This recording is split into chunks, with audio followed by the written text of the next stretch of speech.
wonderful things. Hey, good looking, what you got cooking?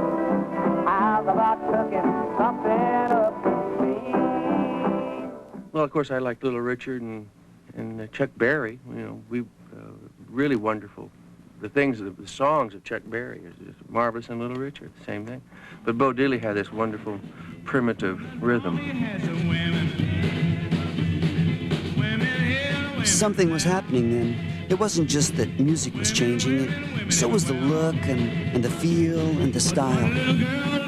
How do you define taste or style?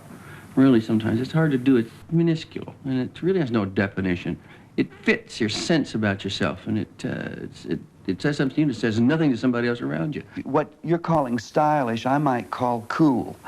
Now, when I was growing up in high school, there were 3 people in with ducktails. And that was Don and me and another kid. But at the school we went to, people pegged pants. You pegged your jeans, you know, you cut them down, and the whole school had a sense of cool, and you turned up your collar. Music then was going through a real major change. The orchestras and that era was ending. Records were beginning to rock and roll, and people hated rock. You either hated it or you loved it. Well, Chet came through Knoxville, Tennessee, and Dad had had a correspondence going with Chet through writing and mutual admiration, I think. And he took us down to meet Chet. And we didn't get inside the show or anything. We just met Chet through a big old chain link fence. I played a fair in Knoxville, Tennessee, and Ike, I had heard of Ike and knew of Ike, of course, before because he played a similar style guitar to what I play. But he came to the fair and talked to me through the wire fence, and he said, I've got some boys that are writing and they're singing, and said they're very good. And they were outside the fence looking up at me through the fence.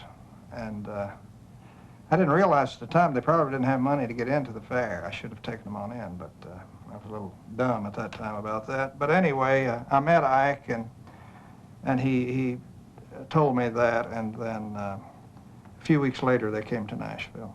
He said, sure, come on over. We went out to his house, sang him some songs, and he, fine, go take them. I'll try to get some published for you. He just said he'd do what he could.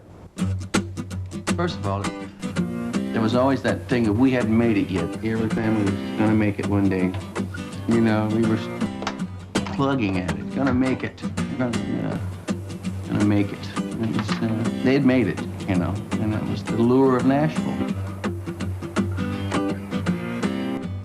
Nashville was pretty much the mecca of country music, and of course we were doing that strange brand of country and some of that other things that we'd been listening to. We were working, first of all. We were already working musicians. We were just trying, Phil and I wanted to get on records. I mean, that was the thing, get on records. And any way we could do it was what we would do. I mean, we liked all kinds of music at that point. We were trying to make it in a field as we saw it. The early days when we were here, in '57 was our first appearance. It was wonderful. I mean, of course, it was the top. There was no place else. This was the mecca of country music, and this is what we had wanted and what we had been standing outside. And one month we were out there, and the next month we were here. And that in itself was phenomenal as far as I was concerned. Yeah, and actually, you know, because Dad and them had always aspired to hear. Well, they were here, and they saw it. Yeah. They saw it happen. It's great. We knew that we were becoming popular in more than just country music.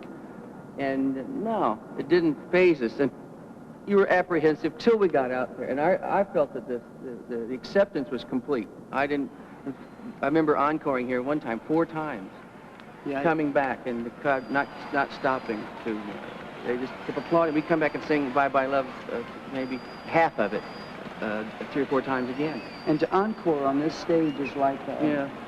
because all the other acts are on the stage, and when you encore on this stage, you've done something.